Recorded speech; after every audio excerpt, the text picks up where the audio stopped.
तो व्याकरण के शाब्दिक अर्थ में हमने पढ़ा था कि वो जो है किन 3 शब्दों से मिलकर बना है, जिसमें हमने वी प्लस आ प्लस करण बताया था।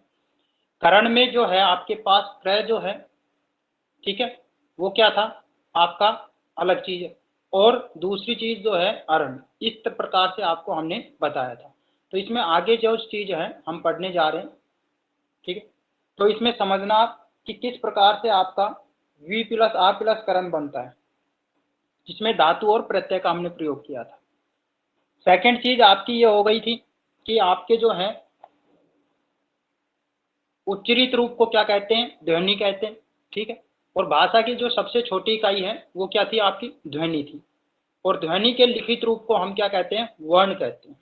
ये चीज आपका यहाँ तक हमारा हो गया था, जिसमें हमने शब्द के प्रकार पढ़ लिए थे, शब्द कितने प्रकार के होते हैं, ठीक है। निरर्थक के बारे में हमने जो है पूरी डिटेल पढ़ ली थी, क्लियर।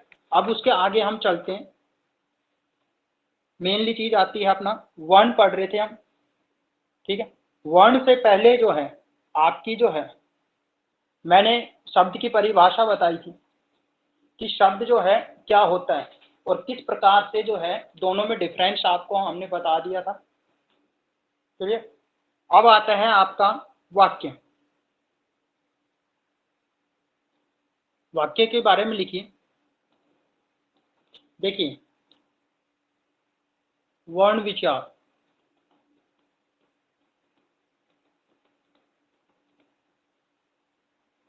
वर्ण विचार में 3 चीजें होती हैं।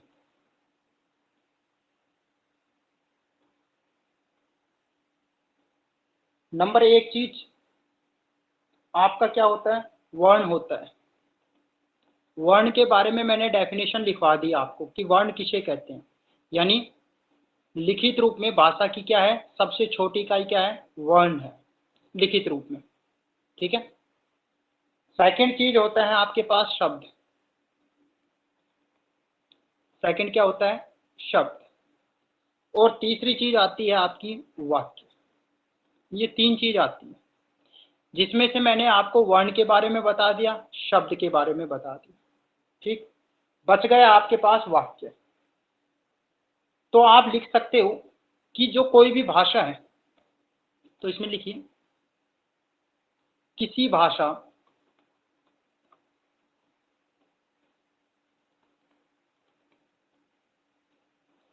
के व्याकरण ग्रंथ,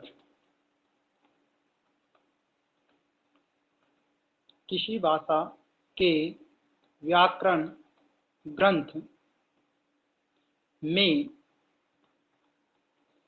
इन 3 तत्वों जो मैंने आपके सामने लिखे हैं, इन 3 तत्वों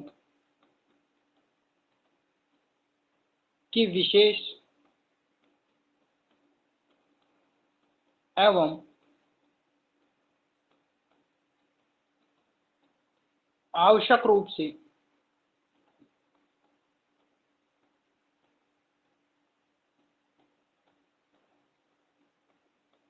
चर्चा या विवेचना, जो भी आप लिखना चाहो,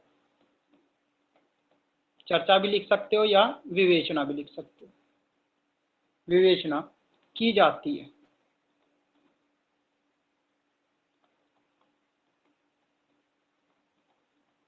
ठीक है। ये चीज है आपकी। अब आपके पास इनमें वर्ण हो गया था, शब्द हो गया था। अब हम पढ़ लेते हैं वाक्य की डेफिनेशन कि वाक्य किसे कहते हैं। वाक्य लिखिए,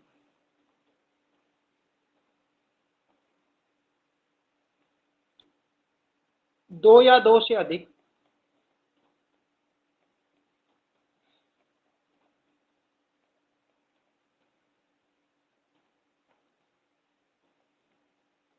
किसके, सार्थक, दो या दो से अधिक सार्थक शब्दों के समूह। अगर इसमें ये लिखा होता शब्दों के सार्थक तो आपका रोंग हो जाता, जैसे मैंने आपको कल शब्द में बताया, ठीक है। तो इसमें ये चीज ध्यान रखना, सार्थक शब्द होने चाहिए, ना कि शब्दों के सार्थक होने चाहिए, ठीक है। तो सार्थक शब्दों के समूह को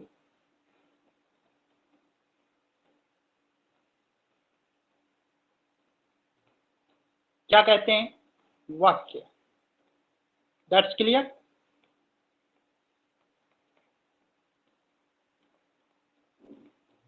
ठीक है, ये आपकी वाक्य की डेफिनेशन है। यहां तक कोई कंफ्यूजन?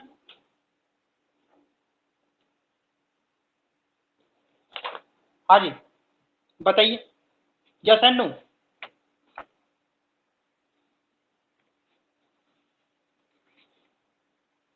देखो, जब तक आप बोलेंगे नहीं तब तक मुझे कैसे पता चलेगा कि आपको समझ में आया है या नहीं।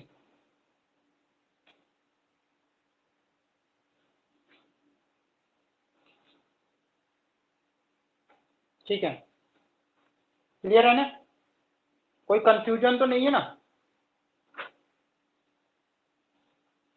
ठीक है, अब देखिए आगे चलिए।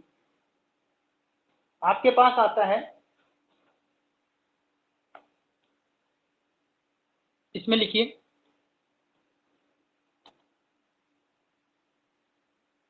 बेटा लेट नहीं आते। ठीक है, लिखिए, अगर आपसे कही कि भाव की दृष्टि से, किसकी दृष्टि से? भाव की दृष्टि से भाषा की जो सबसे छोटी इकाई है वो क्या कहलाती है? वाक्य।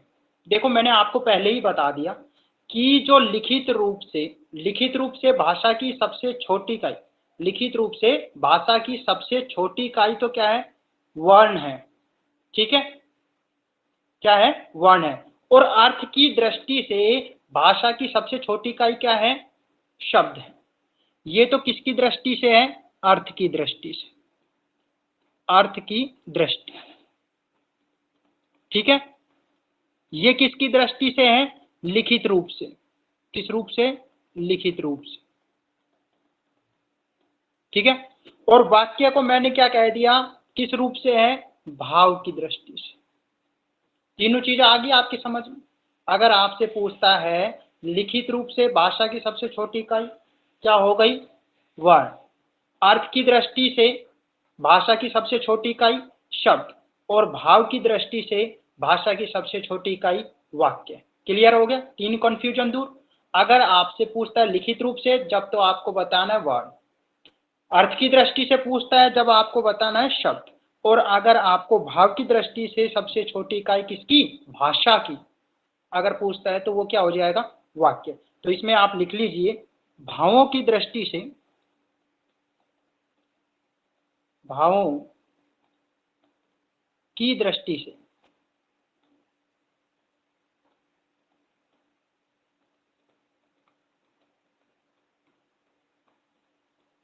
भाषा की सबसे छोटी इकाई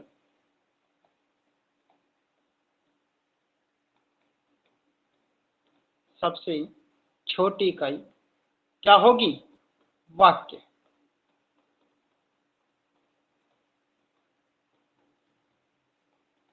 ठीक है, इसमें आगे लिखिए,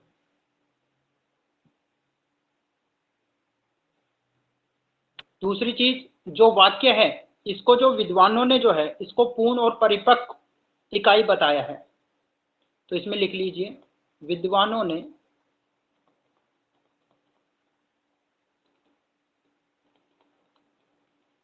भाषा की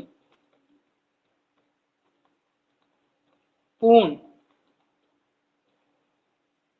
एवं परिपक्व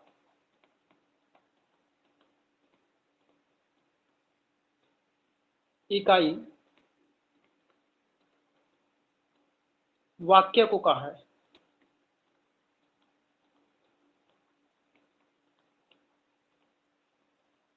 ठीक है, और अगर आपसे पूछता है भाषा की सबसे बड़ी इकाई भी कौन है? वाक्य ही है। ये चीज ध्यान रखना। लेकिन भाव की दृष्टि से भाषा की सबसे छोटी इकाई क्या है? वाक्य। ठीक है, और भाषा की सबसे बड़ी इकाई भी कौन है? वाक्य ही है। तो भाषा की सबसे बड़ी इकाई, देखो है दोनों चीज एक लगता है, लेकिन अंतर इनमें बहुत माइनर अंतर है। ये चीज ध्यान रखना। अगर भाव पे चला जाए तो वो वाक्य किस में चला जाएगा, छोटी में। ठीक है, वैसे अगर पूछे भाषा की सबसे बड़ी इकाई कौन है, तो आपका क्या हो जाएगा, वाक्य। क्लियर, यहां तक कोई कंफ्यूजन बताइए।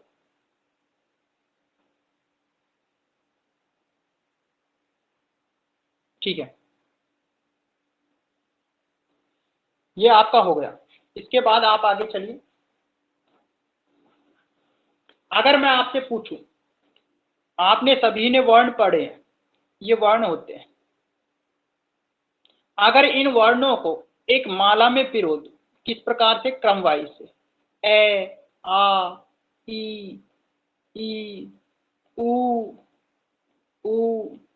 री, ठीक है, ए, आए। ठीक है, अब मुझे जो है ज्यादातर बच्चे मुझे ये बताइए कि इसको हम क्या बोलते हैं और इसको क्या बोलते हैं। वर्ण पे ही चल रहा हूं। तो इस प्रकार से हमने ग तक लिखा और लास्ट में एक गांठ लगा दी, पिरो दिया, इसलिए ये क्या कहलाई, आपकी वर्णमाला। क्या कहलाई, वर्णमाला। तो अगर आपसे पूछ ले कि सर्वप्रथम किस वर्ण की उत्पत्ति हुई, सर्वप्रथम किस वर्ण की उत्पत्ति हुई, तो आपको बताना है सर्वप्रथम जो है ए वर्ण की क्या हुई है, उत्पत्ति हुई है। और ये कहां से हुई है, जो ब्रह्मा जी हैं, ब्रह्मा जी का नाम सुना है ना, सृष्टि के निर्माता, सृष्टि के निर्माता ब्रह्मा जी का नाम सुना है ना, सुना है या नहीं सुना, ब्रह्मा विष्णु महेश, सुना है, तनीश बेटा सुना है,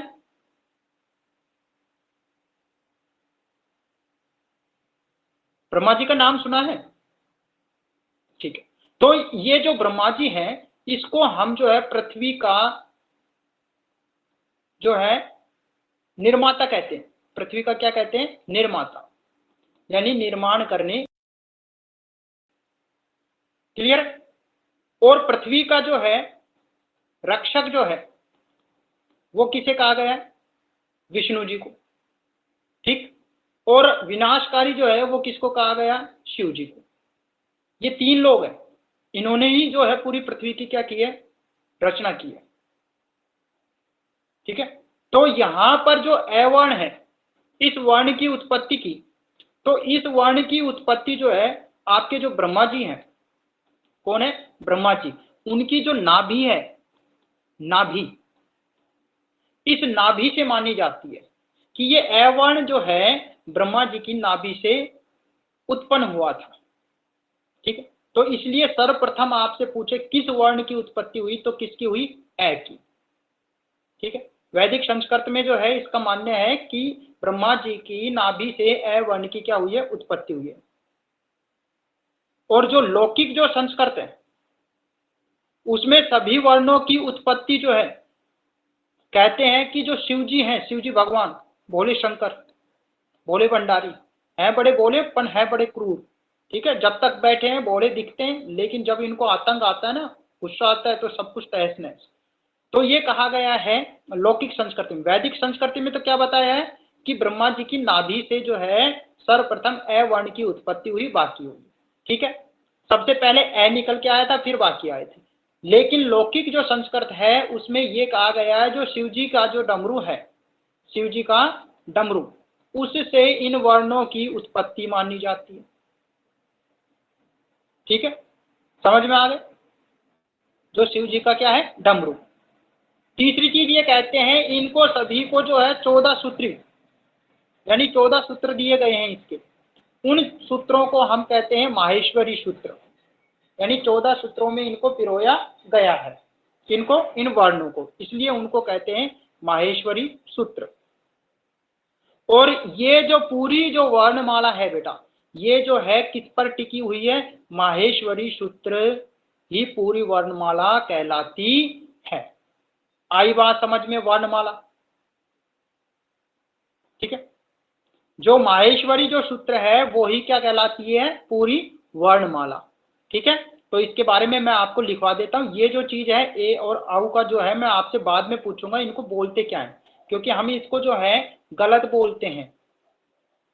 जब आपको पढ़ाया जाता है तो इसमें आप जो है इसको गलत बोलते हो, या आप कमेंट बॉक्स में लिख के बताइए मुझे इनको बोलते क्या है। ठीक है, तो देखिए आपका ये होगा। इसके बाद लिखिए सर्वप्रथम,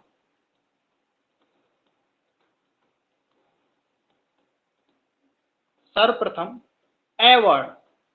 कौन सा वर्ड? ए वर्ड की उत्पत्ति हुई। भाई सबसे पहले आता है, इसलिए क्या लिख दिया भाई, इसकी ही हुई होगी उत्पत्ति। ठीक है, क्लियर। इसके बाद लिखिए ए वर्ड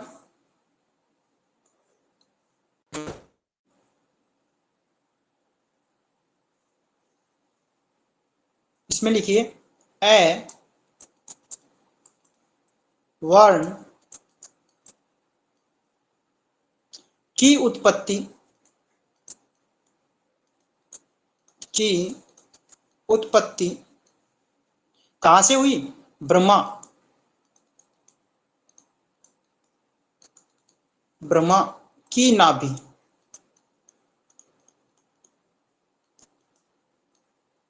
से मानी जाती है।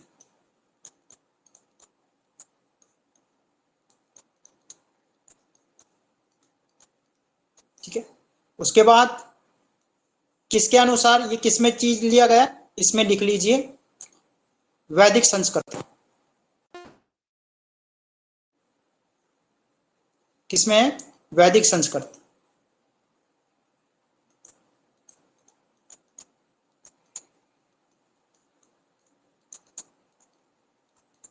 अगर आपसे कोई पूछ ले तो।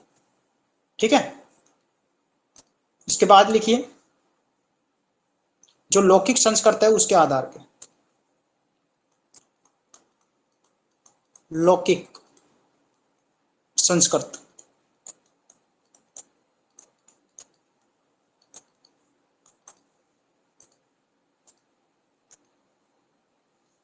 में सभी वर्णों की,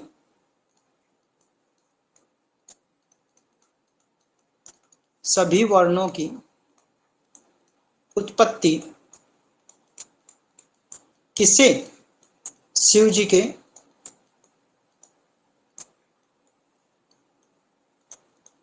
डमरू से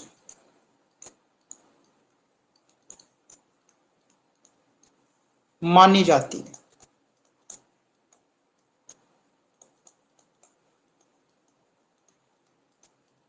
ठीक है, आगे लिखिए इसको। इनको कितने सूत्रों में? 14 सूत्रों, 14 सूत्रों को क्या कहते हैं? माहेश्वरी सूत्र।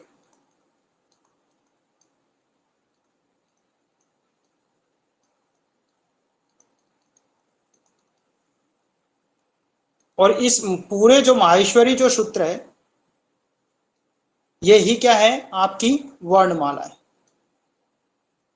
ठीक है, तो इसमें लिख लीजिए माहेश्वरी सूत्र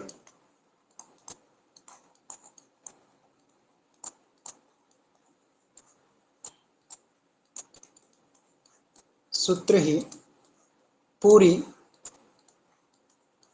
वर्णमाला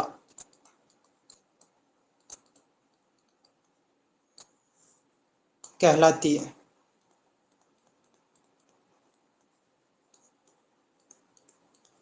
दैट्स क्लियर।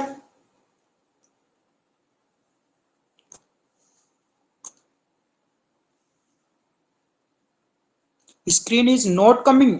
वाई बेटा, ऐसा तो हो नहीं सकता। माधवी बेटा स्क्रीन दिख रहा है, बोर्ड दिख रहा है आपको?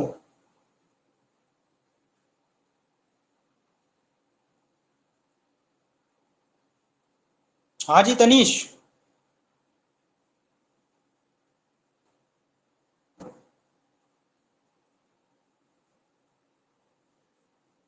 दिख रहा है या नहीं दिख रहा?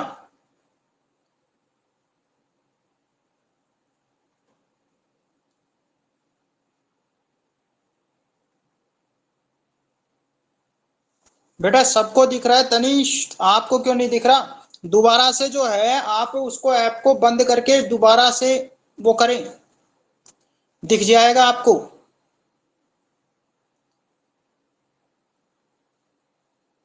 हाँ जी,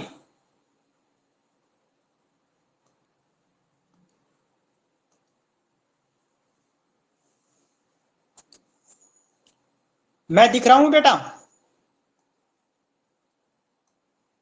सभी को मैं दिख रहा हूं या नहीं दिख रहा हूं?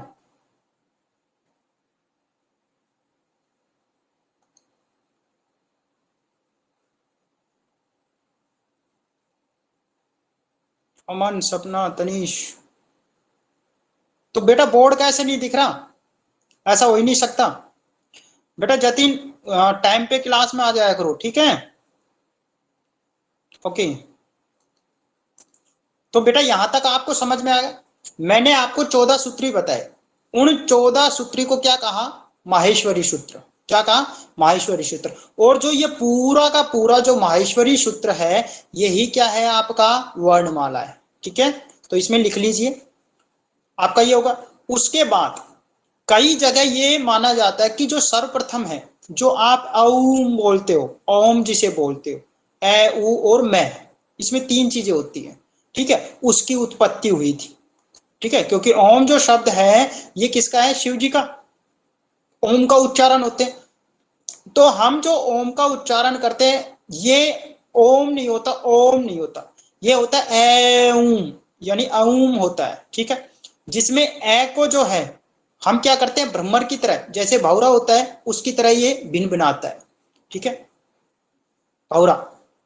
अब उसके बाद जो है मैं को बोलते हैं, क्या बोलते हैं? मैं, सबसे लास्ट में। तो मैं को जब हम बोलते हैं, मैं को जो है ज्यादा नहीं खींचते। अगर हम ज्यादा खींचेंगे तो ये जो हमारा ब्रह्मांड है, ब्रह्मांड, ये ब्रह्मांड क्या हो जाएगा? हिलने लग जाएगा, व्यक्ति पागल भी हो सकता है। तो इसका कुछ देर तक, यानी ए को हम लंबा खींचते हैं, ऊ को थोड़ा सा कम वो करते हैं, मुख के द्वारा निकालते हैं, और मैं को जो है बिल्कुल ही डाउन कर देते हैं। समझ में आ गया? तो इस तरीके से ये ओम का उच्चारण किया जाता है। तो इसमें आप लिखिए, देखिए नेक्स्ट क्या चीज हो जाएगी आपकी? सर्वप्रथम,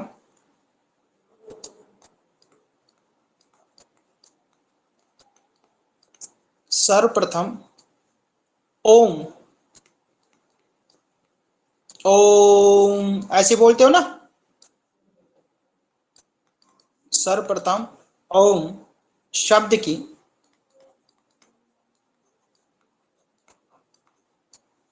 उत्पत्ति मानी जाती है।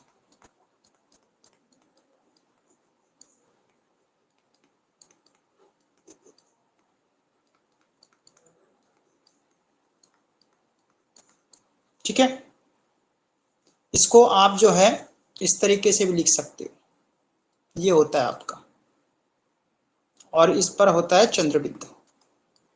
इस तरीके से लिखा जाता है। ठीक है, आगे लिखिए।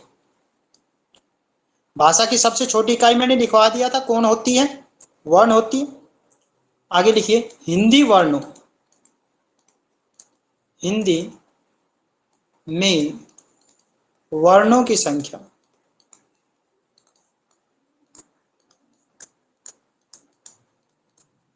कितनी होती है बताइए? 52। ए, बी में 40, सी में 44, और डी में जो है इनमें से कोई नहीं। बताइए, ए बी सी डी। ए, ए, ए,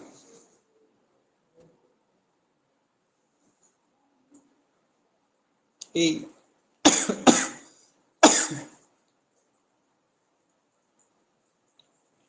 ठीक है, सभी का ए।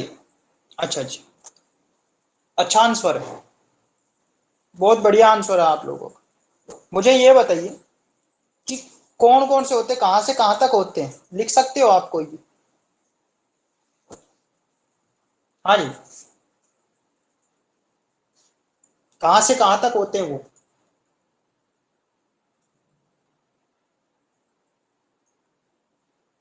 बता सकते हो क्या?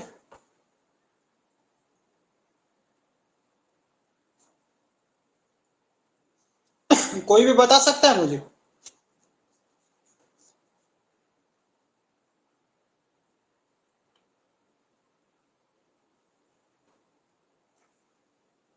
Yes and no? ये मुझे बता दीजिए, ये क्यों होते हैं और ये क्यों नहीं होते? हाँ जी,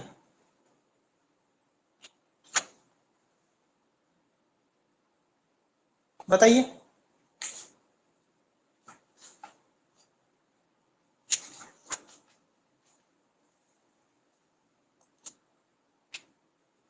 नहीं, ठीक है। देखिए बेटा, हिंदी में जो है आपके जो वर्ण होते हैं वो होते हैं 44। कितने होते हैं? 44। ठीक है, यानी 44 वर्ण होते हैं। कितने होते हैं? 44। और अगर आपसे पूछे हिंदी में शब्द कितने होते हैं, तो वो होते हैं 52। ये चीज ध्यान रखना। समझ में आगे बात? ठीक है। इन 44 में आपके 11 तो होते हैं स्वर और 33 होते हैं व्यंजन। समझ में आ गई बात? 11 तो क्या होते हैं? स्वर। और 33 क्या होते हैं? व्यंजन। क्लियर है? अगर आपसे पूछे हिंदी में वर्णों की संख्या कितनी होती है, तो वो 44। ठीक है, तो इसको लिखवा देता हूं मैं।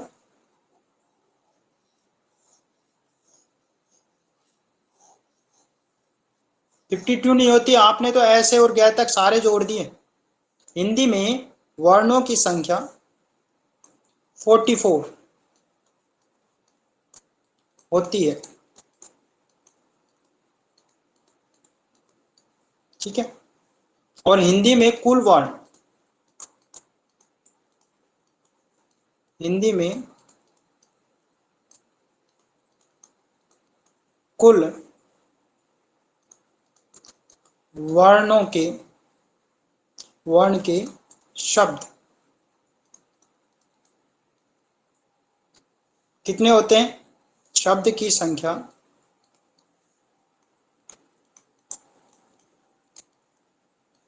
कितनी होती है? 52।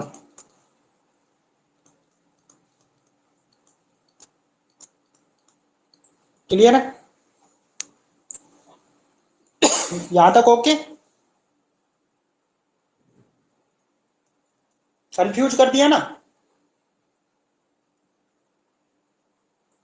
कर दिया ना? ये 44 और 52 लिख के आपको कंफ्यूज कर दिया ना कि सर जी हमने तो ऐसे गया तक जो है ये पढ़े थे, आपने तो ये क्या अलग ही चीज बता दी हमें। नहीं बताइए, बता दी ना अलग ही चीज? नहीं बता दी? तो बेटा अलग ही चीज बतानी है हमें। अलग बताएंगे तभी हमारे पास कोई रुकेगा। सबके जैसा ही मिलता जुलता बता देंगे तो कोई नहीं रुकेगा हमारे पास। क्लियर है? तो ये चीज है। अब आते हैं आपके वर्ण, जो हमारा टॉपिक हमने स्टार्ट किया था। शुरुआत हमारी यहां से होती है। तो लिखिए वर्ण। ठीक है, तो वर्ण जो है इनको दो भेद होते हैं। कितने भेद होते हैं? दो। कौन कौन से? अभी मैंने आपको बताया था। एक तो होता है आपका स्वर और दूसरा होता है व्यंजन। दूसरा कौन सा होता है? व्यंजन। ठीक है, कितने भागों में बांटा गया? दो भागों में। किनको? इन 44 वर्ण को। कौन कौन से? ये सारी चीज बताऊंगा। टोटल 44 काउंट करवा दूंगा मैं इन दोनों के आधार पे, नंबर 1 और नंबर 2। ठीक है, जिसमें से आपके 11 तो कौन होते हैं? स्वर। और 33 कौन होते हैं? व्यंजन। 33 और 11 कितने हो गए? 44 हो गए या नहीं? ठीक है, ये चीज है आपकी। अब आपका जो मैंने एक शब्द लिखा था ये वाला और ये, इनका भी बताऊंगा इनको क्या बोलते हैं, शुद्ध क्या रूप है इनका, सारी चीज अभी इसमें आने शुरू होगी आपकी। तो सबसे पहले लिखिए स्वर।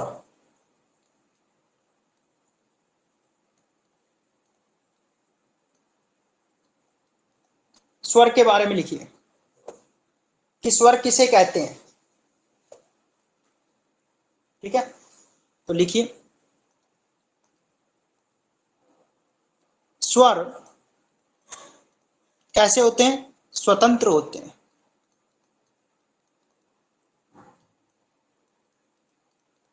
स्वर स्वतंत्र होते हैं। ठीक है, नंबर 2 चीज, इनके उच्चारण में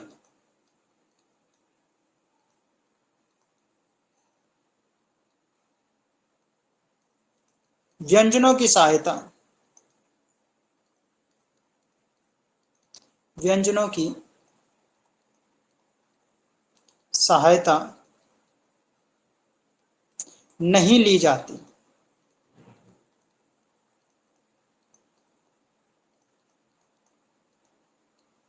ठीक है, अर्थात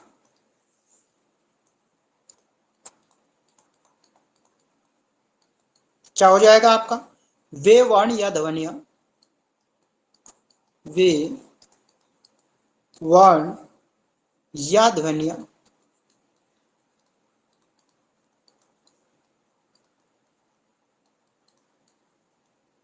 जिनका उच्चारण, जिनका उच्चारण कैसे किया जाए, स्वतंत्र रूप से,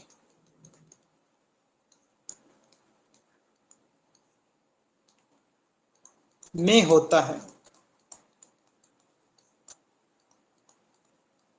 उन्हें क्या कहते हैं, स्वर।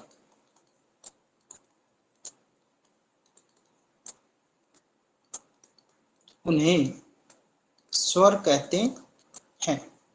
ठीक है, क्लियर। एक तो ये डेफिनेशन होगी, एक और लिखना चाहो तो लिख सकते हो, जैसे कि ऐसी ध्वनियां जो आपको याद हो वो याद कर सकते हो, ऐसी ध्वनियां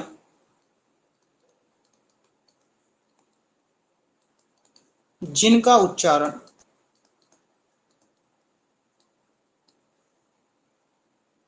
जिनका उच्चारण करने में, करने में अन्य किसी ध्वनि की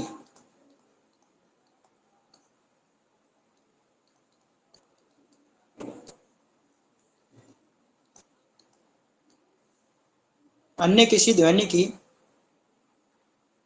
सहायता की आवश्यकता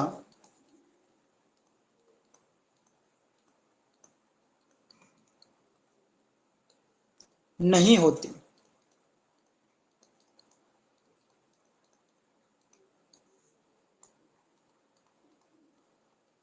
उन्हें स्वर कहते हैं।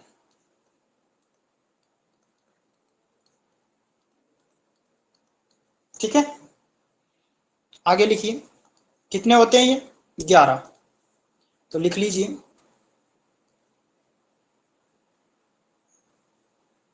हिंदी में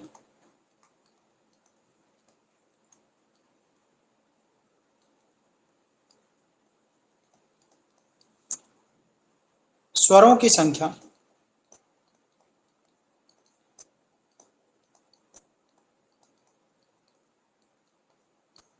11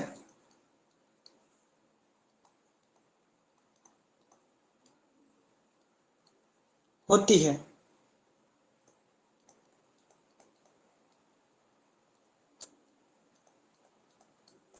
कौन कौन से लिखिए। आपका क्या हो गया? ए, आ, ई, ई, ठीक है, उ, औ, री, उसके बाद होएगा ए, और उसके बाद क्या होएगा आपका आय, क्या होएगा आय, फिर होएगा ओ, फिर होगा आओ, क्या होगा आओ, आओ होगा, आओ नहीं, ठीक है ना आई, बल्कि क्या होगा आपका ये आओ होगा। समझ में आ गया? क्लियर है? बताइए, कोई प्रॉब्लम? तो ये आपके हो गए 11। देखिए 1 2 3 4 5 6 7 8 9 10 11, ठीक है। ये कोमा है बेटा, इसको इरेज कर दीजिए, कभी आप बिंदु समझो इसको। हाँ जी, यहां तक ओके बेटा। तो ये है, आप देखिए आपने ये लिख लिए, लिखने के बाद इनको भी इन्होंने जो है अलग अलग हिस्सों में बांट दिया। क्या कर दिया? यूं बोला कि भाई जो आप हो तुम भी जो है क्या कर दो, बट जाओ, ठीक है। तो बटने से पहले मैं आपको पहले जो आपके पास ये कुछ शब्द आए हैं, कुछ वर्ण आए हैं, कौन कौन से, जैसे आपके पास ये, ठीक है, इसको हम जो है ये तत्सम ध्वनि है, और ये जो है तत्सम शब्दों में ही प्रयोग किया जाता है। और जो संस्कृत भाषा है, उस संस्कृत भाषा का सबसे बड़ा वो जो लघु स्वर, सॉरी, बल्कि लघु, बड़ा नहीं बल्कि कैसा, लघु स्वर, ठीक है, ये संस्कृत भाषा का लघु स्वर है। और जो लिपि जिन्होंने लिखी, जिनकी वजह से हम लिखते हैं व्याकरण में, मैंने आपको एक लिपि डेफिनेशन लिखवाई होगी स्टार्टिंग में क्लास में। तो जो लिपि सुधार, जो हमारी हिंदी की जो लिपि है वो कौन सी है, देवनागरी। कई क्या बच्चे क्या बोलते हैं, देवनागरिक बोलते हैं, बल्कि वो देवनागरी है ना कि नागरिक। समझ में आ गई बात? ठीक है।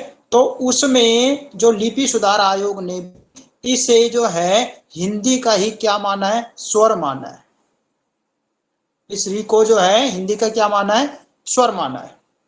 क्योंकि इसके लास्ट में जब हम री, तो लास्ट में क्या बोलता है, ए स्वर की जो है ध्वनि उत्पन्न होती है।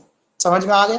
तो ये चीज किस प्रकार से, ऐसे ही आपके पास जो है सेकंड है ये वाला शब्द, इसको हम क्या बोलते हैं, इसको भी बच्चे ज्यादातर गलत बोलते हैं। और एक ये, तो इन तीनों के बारे में मैं लिखवा देता हूं कि ये कौन है, हिंदी में इन्हें क्या बोलते हैं और संस्कृत में इन्हें क्या बोलते हैं। तो लिखिए, सबसे पहला आता है नंबर ए। नंबर ए में लिखिए आप री।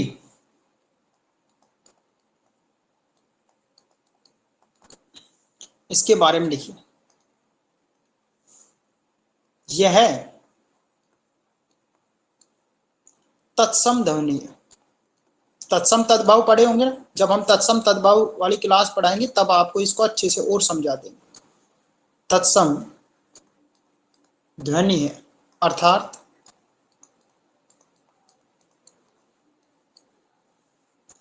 तत्सम शब्दों,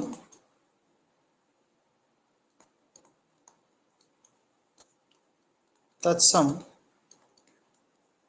शब्दों में ही इसका प्रयोग किया जाता है।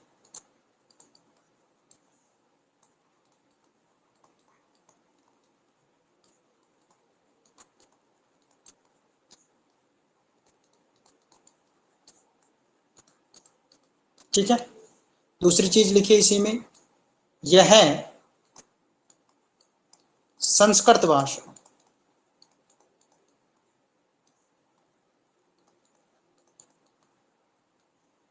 का लघु स्वर है।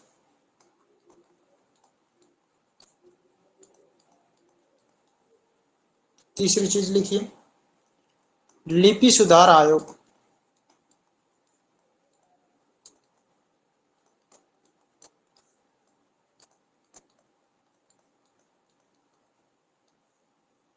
ने भी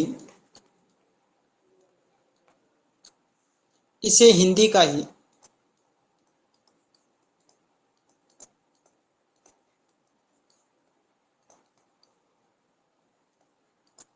स्वर माना है।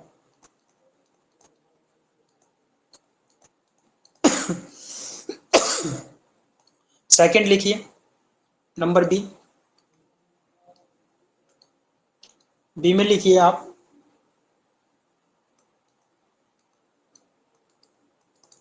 ठीक है। इसमें जो है आपके पास, इसको जो है हम क्या बोलते हैं, आय। क्या बोलते हैं, आय। किसमें, हिंदी में। और संस्कृत में इसको हम क्या बोलते हैं, आई। क्या बोलते हैं, आई।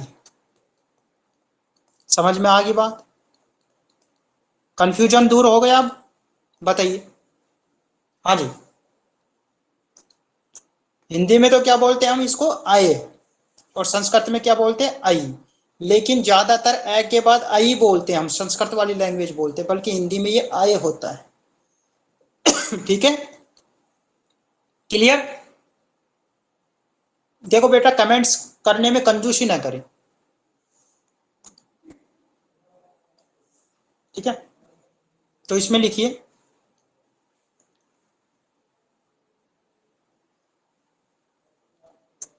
आय का हिंदी भाषा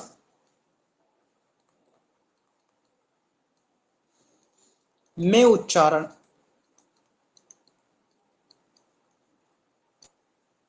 क्या होता है, आय के रूप में होता है।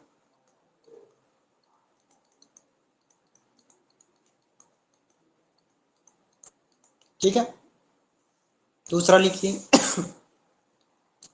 संस्कृत भाषा में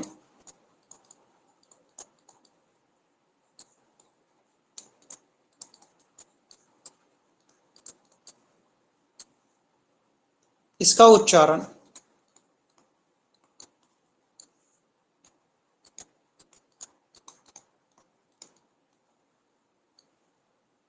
आई के रूप में होता है।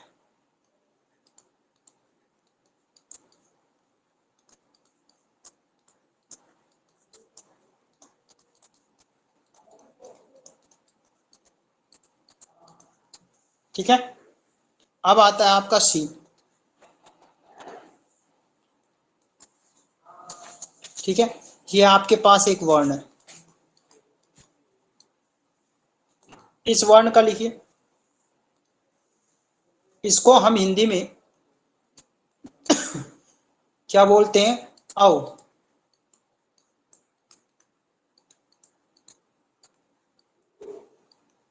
ठीक है, और संस्कृत में क्या बोलते हैं, औ।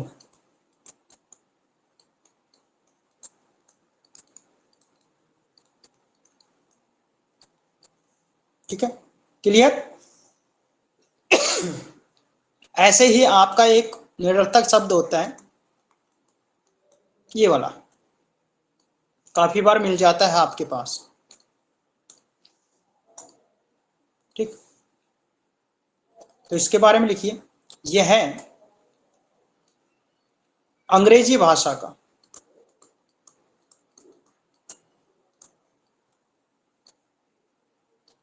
अंग्रेजी भाषा का आगत स्वर है।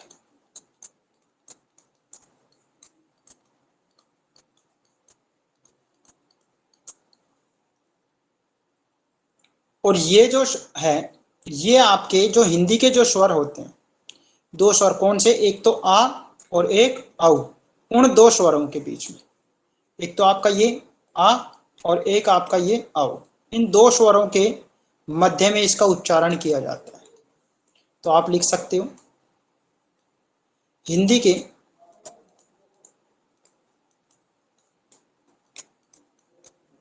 दो स्वरों, कौन कौन से, आ और औ, के मध्य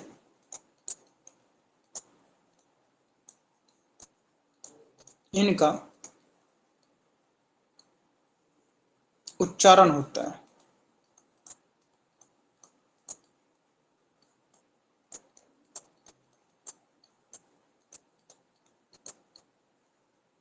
लास्ट लिखिए, इनकी गिनती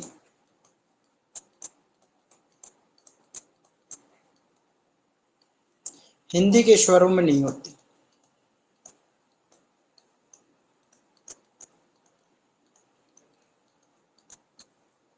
देखो बेटा, छोटी छोटी चीज है, बहुत काम आने वाली है आप लोगों के। हम इसको माइनर चीज लेके चलते हैं, ये नहीं है क्या होता है पढ़ाया सीधा संज्ञा सर्वनाम विशेषण कारक ये वो पढ़ा पढ़ू के ग्रामर डेफिनेशन लिखवाई कर लाना पड़ता। तो मेनली चीज है, जब हमें बच्चों को वर्ण की ही जानकारी नहीं है, स्वर क्या है, व्यंजन क्या है, ठीक है, कहाँ से बोलते हैं, कहाँ से इनकी ध्वनि उत्पन्न होती है, यही चीज नहीं पता, तो हमें कैसे पता चलेगा कि हिंदी है क्या, हिंदी व्याकरण क्या है। क्योंकि आपके पास दो बुकें होती है, एक हिंदी की और एक हिंदी व्याकरण की। हिंदी के जो है आपको पाणिनि मैंने बता दिया था कौन थे जो हिंदी के, ठीक है। ऐसे ही जो व्याकरण के जो पाणिनि है वो कौन थे, ये मैंने आपको कल लिखवा दिया था, ठीक है। तो जो हिंदी व्याकरण है उसके जो गुरु मान लो या पाणिनि मान लो, वो आपके कौन थे, कामता प्रसाद। कौन थे, कामता प्रसाद गुरु, ठीक है। और ऐसे ही आपके जो कौन थे, आपके हिंदी पुस्तक के, हिंदी व्याकरण के तो आपके कामता प्रसाद हो गए, और हिंदी व्याकरण के कौन थे बता सकते हो, किसी को याद है तो? कल मैंने लिखवाया था आपको।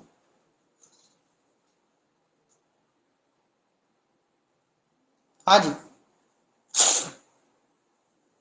डॉक्टर कौन थे बताइए, कल लिखवाया था बेटा।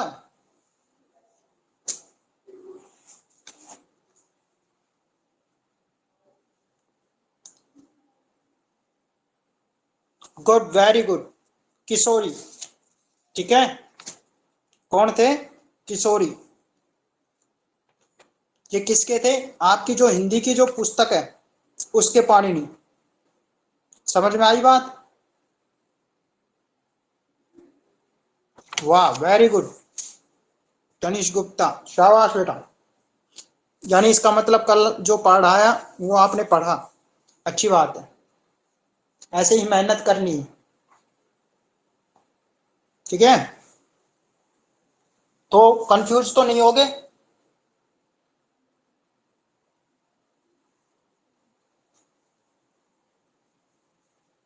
थोड़ा सा पढ़ाई में देखो ध्यान देना है, ये नहीं है कि जो पढ़ा दिया वो बस वहीं पर ही ओके ओके और आप निकल लो, ठीक है।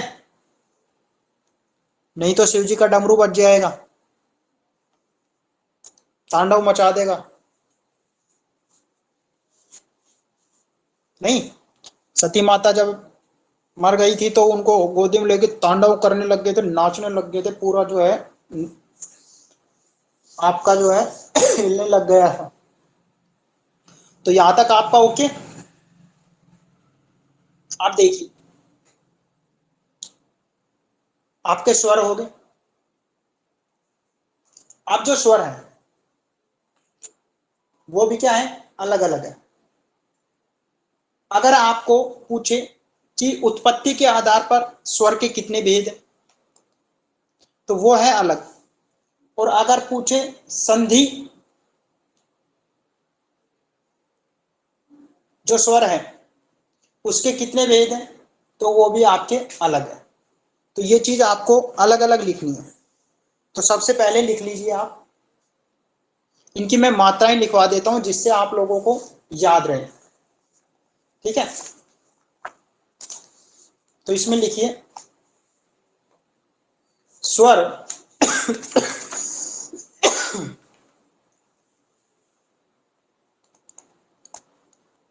को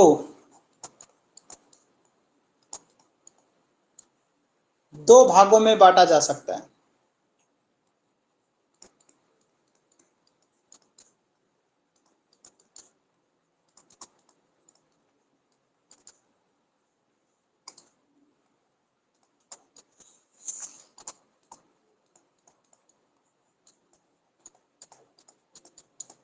कौन कौन से?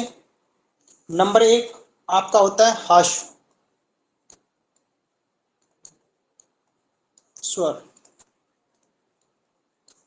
और नंबर 2 होता है आपका दीर्घ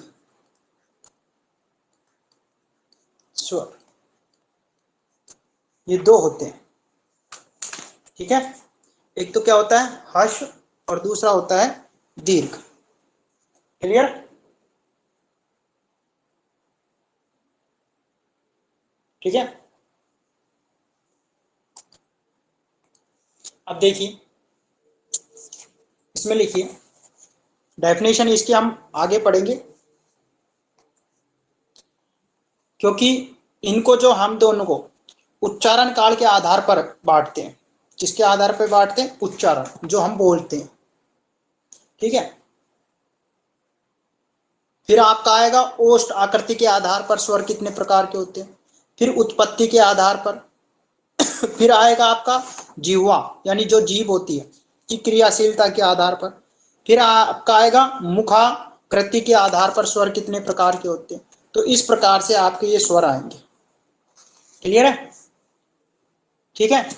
तो आपके जो टोटल जो है स्वरों के 6 भेद होंगे, लेकिन यहां पर आपको जो है कुछ क्लासों में स्वरों को जो है दो भागों में बांटकर फिर उनका जो है बता दिया कि हर्ष कौन से होते हैं और दीर्घ कौन से होते हैं, और फिनिश कर दिया, ठीक है।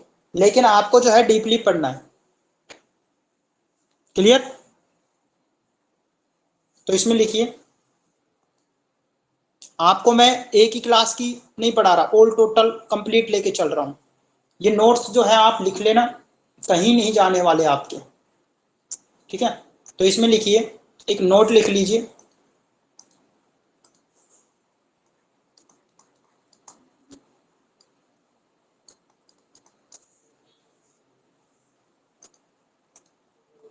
लिखिए जिन स्वरों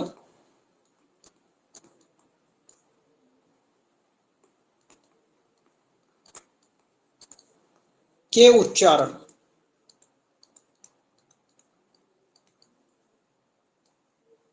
में अपेक्षाकृत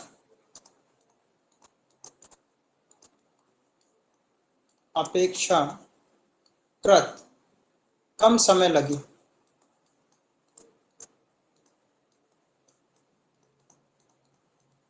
उन्हें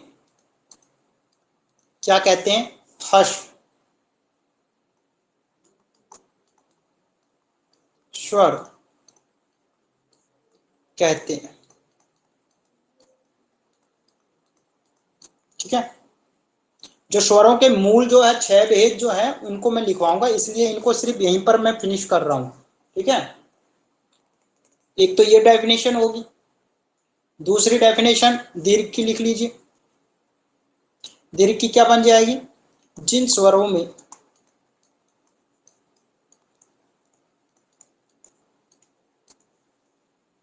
को बोलने में अधिक समय लगे,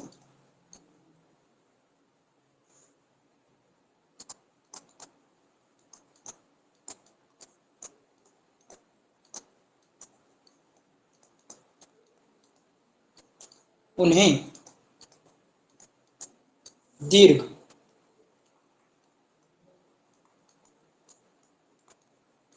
स्वर कहते हैं।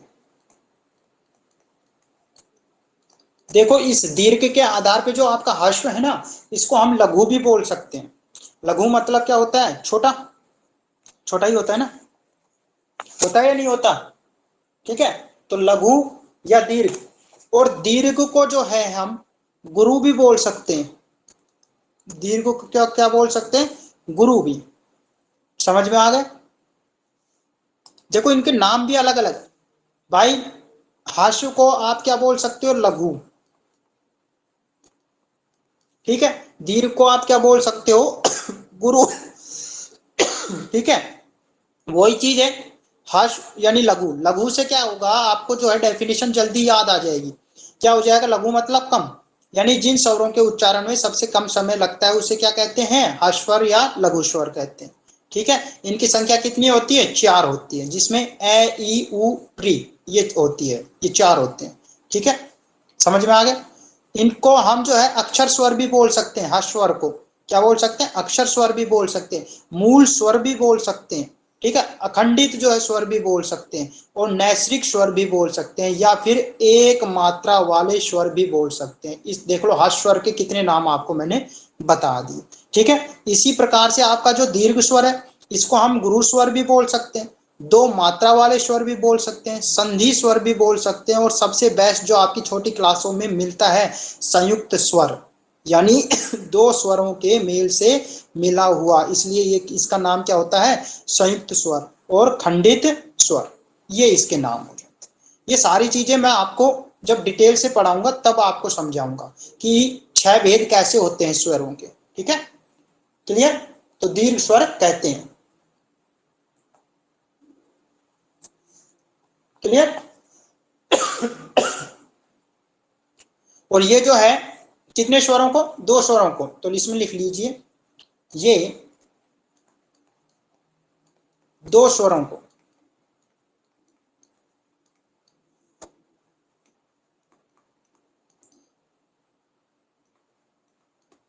मिलाकर बनते हैं, इसलिए इन्हें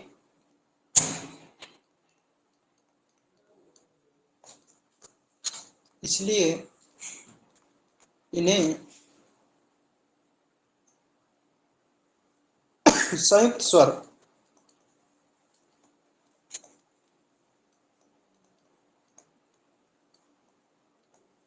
कहते हैं। ठीक है, क्लियर है।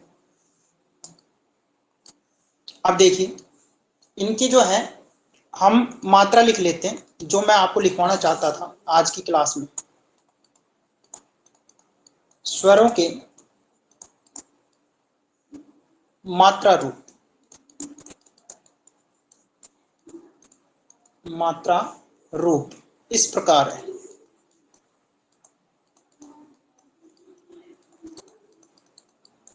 ठीक है, पहला आता है आपका स्वर, कौन सा आता है, ए, ये आता है। तो इसमें लिखिए, कोई मात्रा नहीं, कोई मात्रा नहीं। ठीक है, फिर आपका आता है आ, इसकी आपकी ये मात्रा होती है। क्लियर।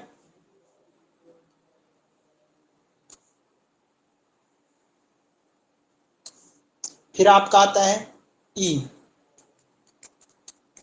इसकी ये मात्रा होती है।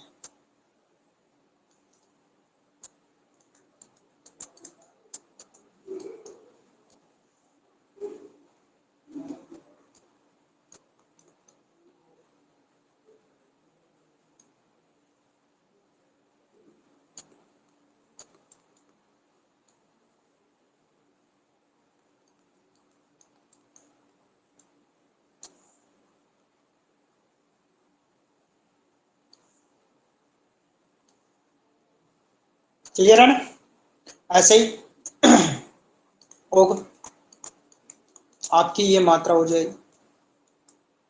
फिर औ, इसमें आपकी डबल होती है। ठीक है, और फिर है आपका री, इसमें आपकी मात्रा ये होती है। क्लियर है, ये आपके। ठीक है, नेक्स्ट क्लासेज में हम आपको बताएंगे कि स्वर के जो 6 भेद हैं जो आज हमने बताए हैं आपको, भाई उच्चारण काल के आधार पर स्वर, ठीक है, कितने प्रकार के होते हैं। उसके बाद आपका जो है आएगा ओष्ठ आकृति के आधार पे, उत्पत्ति के आधार पे, ठीक है, जीवा की क्रियाशीलता के आधार पे, मुख की आकृति के आधार पर, और लास्ट जो है आपका रहेगा किसके आधार पे, जो आपकी मुखाकृति के व्यंजक के आधार पे। तो इस प्रकार से आपके 6 हैं, ठीक है। इन 6 के बारे में हम कल जो है आपको डिटेल से पढ़ाएंगे। क्लियर? तो क्लासेस कैसी लगी कमेंट बॉक्स में आंसर जरूर देना आप, ठीक है। Okay, thank you.